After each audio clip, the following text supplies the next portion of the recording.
రంగారెడ్డి జిల్లా అత్తాపూర్లో ఇంటర్ విద్యార్థినిపై అత్యాచార యత్నం జరిగింది. అత్తాపూర్ పోలీసులకు కుటుంబ సభ్యులు ఫిర్యాదు చేయడంతో ఈ విషయం బయటకు వచ్చింది. శివరాంపల్లిలో ఆ యువతిపై అఘాయిత్యానికి పాల్పడ్డాడు తోటి విద్యార్థి.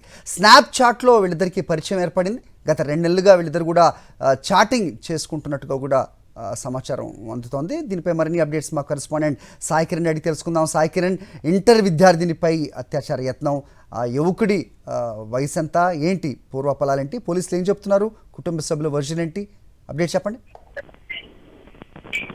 Good morning. ఇది సంఘటన అత్తాపూర్ పోలీస్ స్టేషన్ పరిధిలో జరిగింది. అయితే స్నాప్చాట్ లో పరిచయం అయిన తర్వాత యువతిని మాయమాటలకు గురి చేసి మభ్యపరిచి ఇంటి వద్ద కలుస్తానని చెప్పి వెళ్ళాడు. అయితే 2 నెలలుగా కూడా యువతితో స్నాప్చాట్ లో క్లోజ్ గా మూవ్ అయిన తర్వాత శివరాంపల్లిలోని యువతి నివాసానికి వచ్చిన తర్వాత యువతి ఇంట్లో ఒంటరిగా ఉన్నదాన్ని చూసుకుని ఆ తర్వాత అఘాయిత్యానికి పాల్పడ్డాడు. ఆ తర్వాత ఇది తెలిసినటువంటి కుటుంబ సభ్యులు ఆ యువతిని తీసుకుని వెళ్లి అత్తాపూర్ పోలీసులకు ఫిర్యాదు చేయడంతో అత్తాపూర్ పోలీసులు ప్రస్తుతం కేసు నమోదు చేసుకుని ఎవరైతే ఆ యువకుడు ఉన్నాడో అతన్ని అదుపులోకి తీసుకొని ప్రస్తుతం విచారిస్తున్నారు.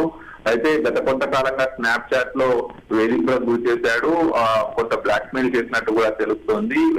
అయితే కొంత చాటింగ్ చేసిన నేపథ్యంలో ఆ చాటింగ్ ను యూజ్ చేసుకొని బ్లాక్ మెయిల్ చేసి ఈ విధంగా పాల్పడ్డాడని అయితే పోలీసుల ఫిర్యాదులో పేర్కొన్నారు. మరి ప్రస్తుతం యువకుని అయితే అదుపులోకి తీసుకున్నారు. అదుపులోకి తీసుకొని రిమాండ్ చేసే పనిలో పోలీసులు ఉన్నారు.